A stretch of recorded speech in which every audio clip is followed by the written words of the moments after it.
48 ঘন্টার জন্য বিশ্বকে আগুনের মুখোমুখি হতে বলা হয়েছিল। বিদ্যুৎ কেন্দ্র ধ্বংস, অবকাঠামো নিশ্চিহ্ন, জাতিকে যুদ্ধের গভীরে নিমজ্জিত, ভাষা ছিল চূড়ান্ত।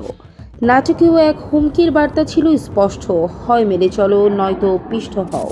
কিন্তু যুদ্ধের ময়দানে ট্রাম্পকে আটকাতে মিসাইল বা পারমাণবিক অস্ত্রের ব্যবহার নয়, বরং ইরান খেলল এক ভিন্ন কৌশল। বিশ্বের বড় বড় নেতৃত্বের গলায় কাটার মতো আটকে গেল জ্বালানি বাজারের অস্থিরতা। হঠাৎ সব থেমে গেল। কোনো হামলা নেই, কোনো সীমিত সংঘাত নেই। ইরান নড়চড়ও করল না, অনুরোধ বা আপোষের কোনো ইঙ্গিতও দেখালো না। প্রতিক্রিয়া ছিল স্পষ্ট, যুদ্ধ সীমাবদ্ধ হবে না, বরং ছড়াবে সমগ্র অঞ্চলে। ইরানের এমন মনোভাবে বিশ্ববাজারে থমকে গেল জ্বালানির চাকা। কারণ একটাই, বিশ্ব জ্বালানির শ্বাসনালী হরমুজ প্রণালী এখনও ইরানের দখলে। সেই বাস্তবতার মুখোমুখি হয়ে মার্কিন প্রেসিডেন্ট ডোনাল্ড ট্রাম্পই প্রথম পিছু হটলেন। কিন্তু এর কারণ উপসাগরীয় সমাজের সুরক্ষা বা প্রাণহানির ভয় নয়, একমাত্র কারণ বিশ্ববাজার।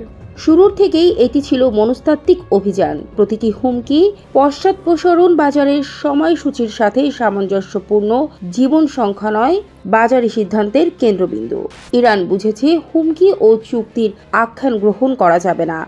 হরমুজ প্রণালী হয়ে উঠেছে একটি নির্ণায়ক শক্তি। তেল উৎপাদন বেড়েছে, অর্থনীতি শক্তিশালী হয়েছে। কোনো ধরনের নিষেধাজ্ঞা প্রভাবিত করতে পারেনি ইরানকে।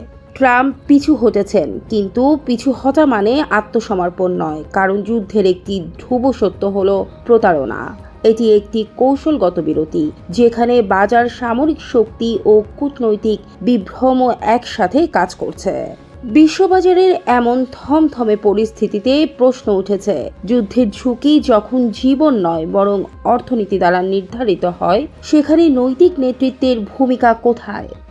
সিটিজেন ভয়েস, দেশ ও মানুষের সংবাদ।